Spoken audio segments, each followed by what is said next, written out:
في التاريخ في شخصيات لما اسمها يتقال الناس تختلف عليها،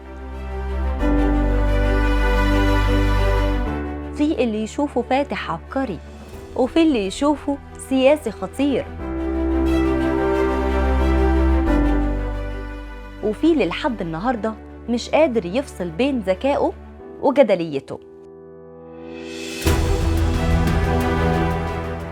شخصية عاشت حياتها كلها سياسة وحرب ودهاء ومواقف صعبة، عمرو بن العاص.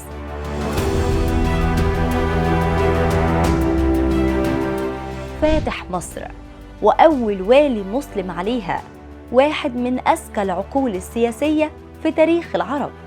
بس السؤال هنا، مين هو عمرو بن العاص فعلا؟ وإزاي راجل بالحجم ده قدر يغير مصير بلد كاملة زي مصر؟ تعالوا نرجع بالزمن وناخد درس تاريخ.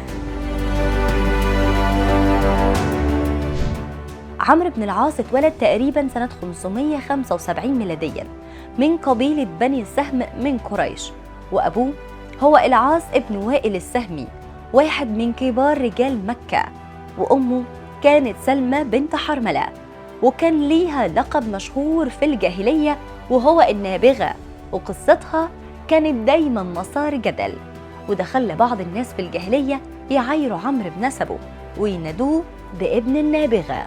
لكن اللي التاريخ اتفق عليه إن أصل الإنسان عمره ما كان عائق قدام الذكاء والطموح. قبل ما يسلم عمرو بن العاص كان سياسي وعنده علاقات قوية بزعماء الجزيرة العربية وبره الجزيرة كمان.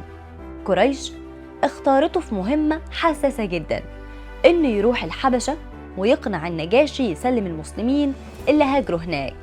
المهمة دي فشلت في هدفها الأساسي، بس فتحت عين عمرو على حاجة أكبر، قوة الإسلام وانتشاره.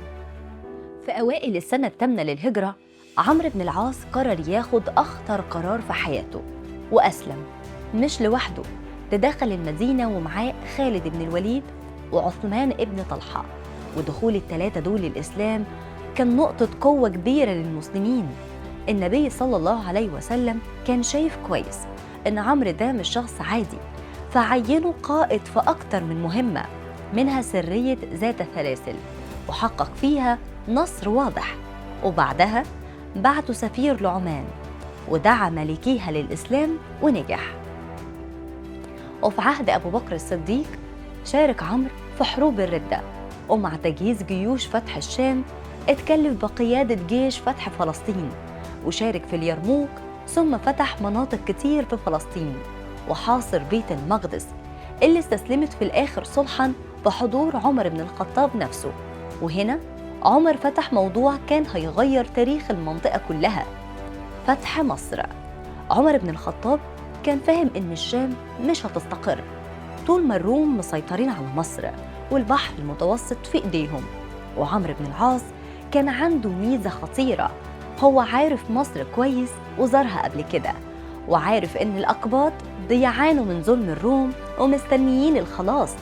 فانطلق الجيش من رفح ودخل العريش، ومنها عبر سينا بسرعة لحد ما وصل الفرمة.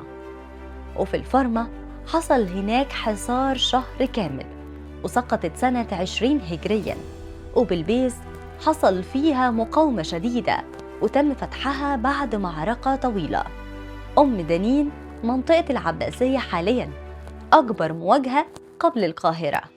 حصن نابليون المعركة الفاصلة، حصار حوالي 7 شهور لحد ما سقط الحصن وأعلن رسمياً فتح مصر. وبعد النصر عمرو بن العاص عمل قرار ذكي جداً، بنى أول مسجد في مصر، جامع عمرو بن العاص، وأسس مدينة الفسطاط وخلاها عاصمة البلاد، ونظم شؤون الحكم كأول والي مسلم على مصر. ومن مصر انطلقت فتوحات شمال أفريقيا، وعلى أرض مصر عمرو بن العاص عاش ومات واتدفن.